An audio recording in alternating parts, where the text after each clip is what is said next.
Today we are learning true facts about the Inzektors.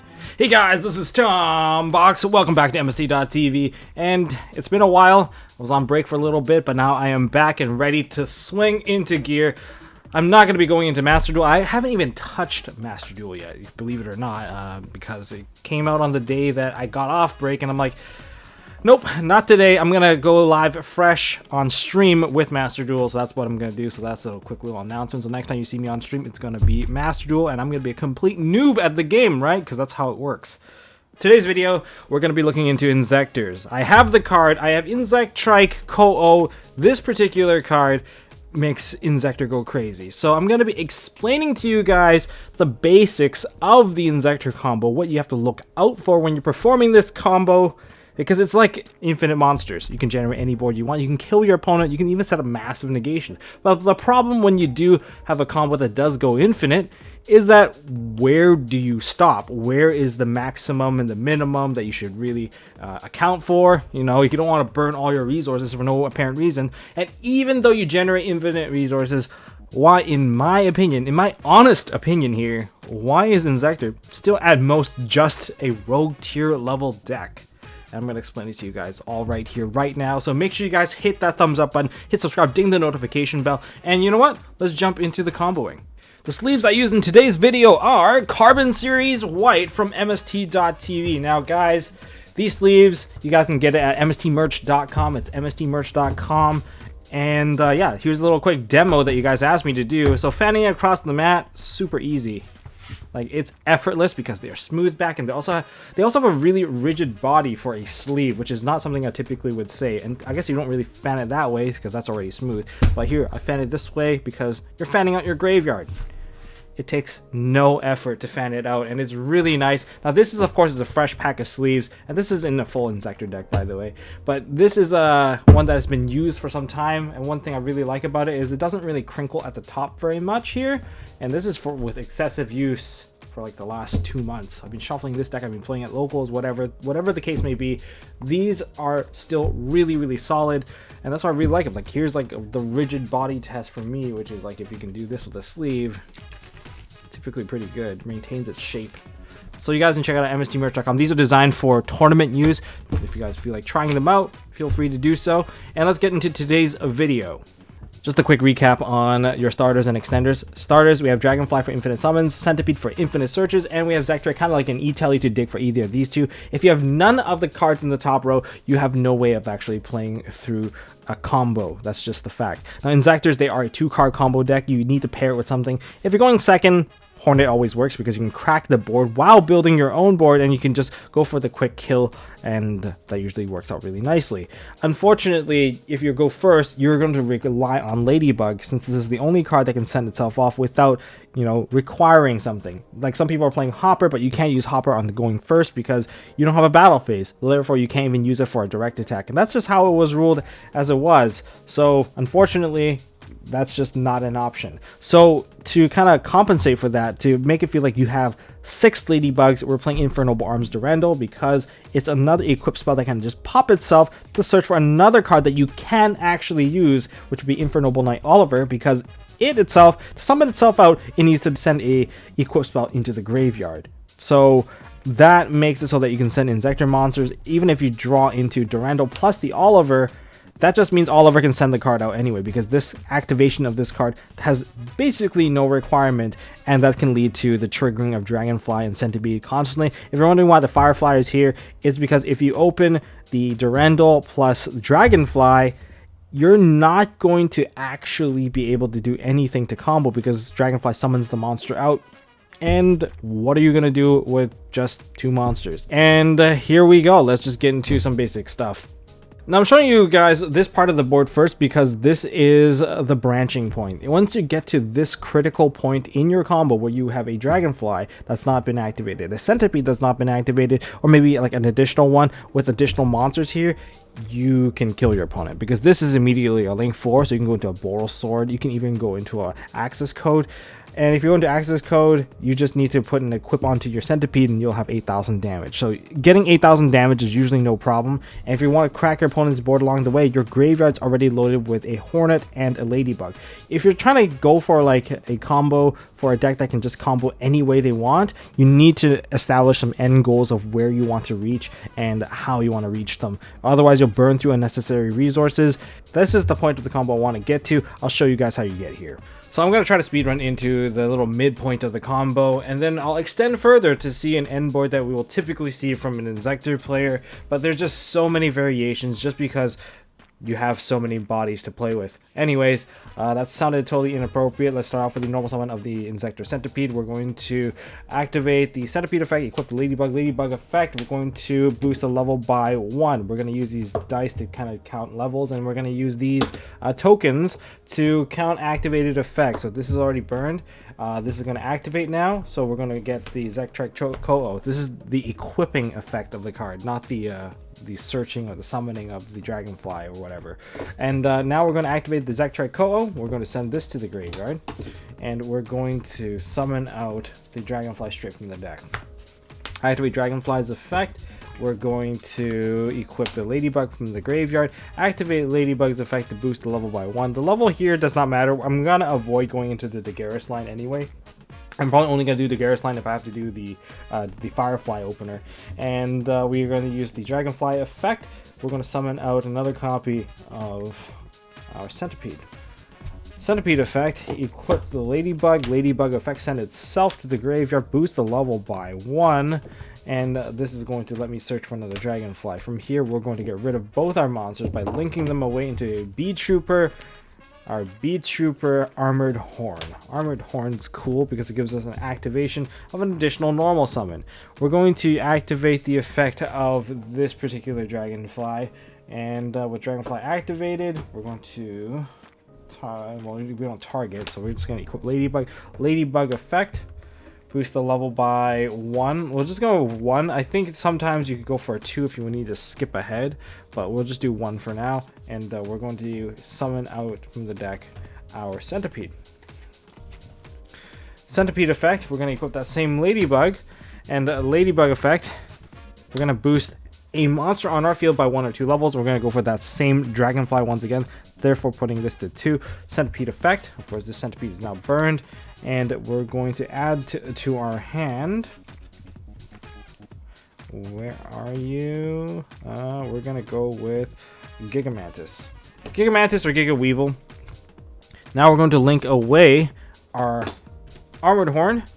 And we're going to link away the Centipede into our Pico Felina, our first one. I play 2 copies of this for now because I like the ability to Daigusto Emerald, 3 cards back in, and that's how we're going to cycle all 3 of our centipedes that are currently in the graveyard. But upon summoning Pico Felina, we're going to activate the summon trigger, and we're going to discard a card. That's the extra card. We're going to draw a card anyway, so that's fine, and that's going to allow us to equip a Hornet straight from the deck onto our Dragonfly.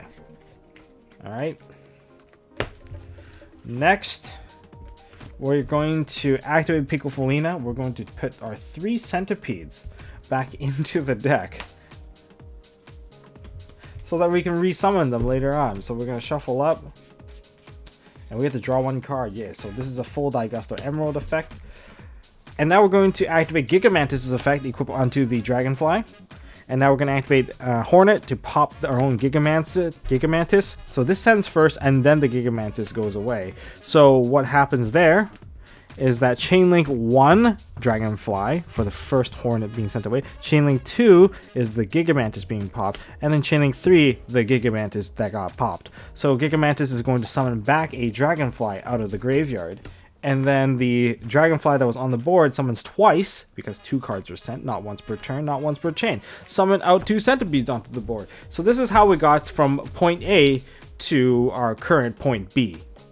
So what do you do from this particular point? This is the part of the combo where you have all the building blocks you need. You have the Hornet, you have the Ladybug, you have 2 centipedes that are generating 2 pluses, and this Dragonfly is going to summon multiple times because you're just going to throw equips onto it like no tomorrow. We're going to start off with Centipede. This is just an example board that I'm probably going to go with because it requires me to run the least amount of bricks.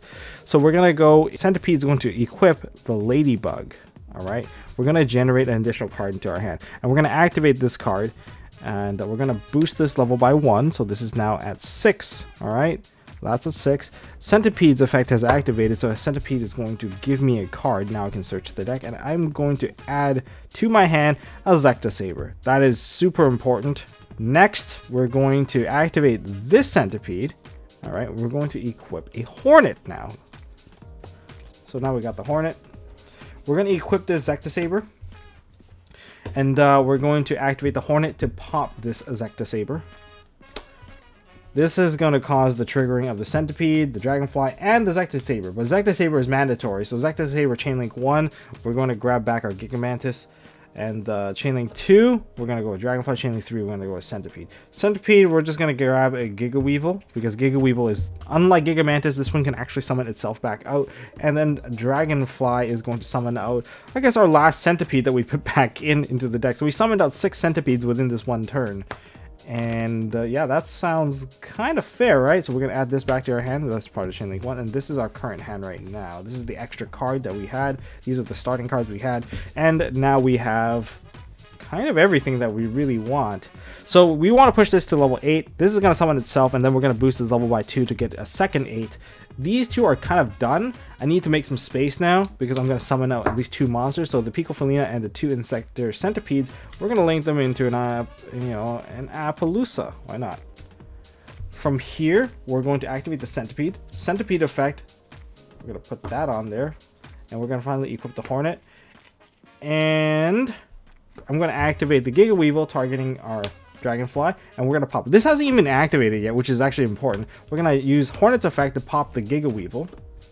And with that, we're going to start our big Chainlink. Chainlink 1, Chainlink 2, and Chainlink 3. Chainlink 3, summon back the Giga Weevil. Chainlink 2, Dragonfly. I'm just going to go for the Hornet because I want the level 3. The level 3 to me is kind of important now. And then there is the Centipede. Centipede's going to add, I guess, a Dragonfly into my hand so I can have a follow-up next turn if there isn't even on that next turn here. Now I can activate this Hornet. All right. This Hornet is going to equip that Ladybug. Ladybug effect. We're going to boost this level by 2. So this is now at 8. And this is done. This has used its effect. And so these guys are done. So I'm going to overlay these two into Cicada King. All right. So we have Cicada King as an additional negation. This is a negate. This is also negate. This also lets you follow up next turn because it revives something from the grave if you change battle position. And now we can finally use our Dragonfly. Activate our Dragonfly effect finally. Equip the Ladybug. And we're going to send the Ladybug, and we're going to boost this by 2. Putting that as also an 8. And this is also going to proc our Dragonfly. Dragonfly is going to summon out another, I guess, another Hornet, if there is a Hornet left in the deck. Even if you don't get Hornet, that's fine, because you can use Ladybug to manipulate the level to get you another monster. If you want to go for another rank 3, that's also possible. And first of all, let's just, there we go, overlay these two. We're going to go for a Hope Harbinger. Now we have Spell Negation, and we can go for an IP Masquerena with these two. That's kind of the gist of it. I mean, it's not a bad board for sure. I mean, it's pretty solid considering everything kind of came out for free. This is a 3-hit Appaloosa because this is 24. These are all the monsters that we have to play with. It's pretty strong, I would say. You can go for a Predaplant Vertanaconda here as well. That's also an option, so they can summon out, Dragoon, not Dragoon. I guess you can summon Dragoon too, but you can also go for DPE as an option, because IP Masquerena literally could have been any monster. Sorry for the glare here. So that's kind of one of the end boards. If you're cracking a board, you can OTK your opponent by going to a Boral Sword and just putting another 2000 damage. It's very easy with Hornet just popping everything, and you can use that as the shortest path. If you go to access code, you're probably going to get nibbed. And yeah, nib is probably a big problem as well. So that's where we're going to lead with this combo. Now we're going to just show you the different openers that you can do and how it leads back into like that whole same scenario. All right, let's start with Dragonfly Ladybug. Normal summon out Dragonfly, activate the effect, equip the Ladybug, Ladybug send, boost the level by 1. I don't think level boosting here actually matters. We're just going to put whatever we can. Dragonfly effect, summon out Centipede, Centipede effect, equip Ladybug, send the Ladybug, now boost the level by 1, grab another Dragonfly, and wow, this part looks like we skipped an entire step.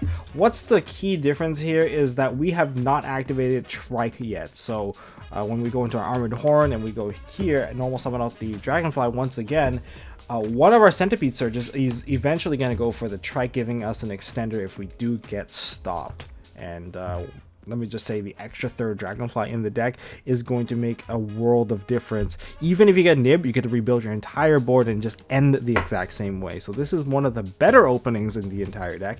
Let's change it up a little bit.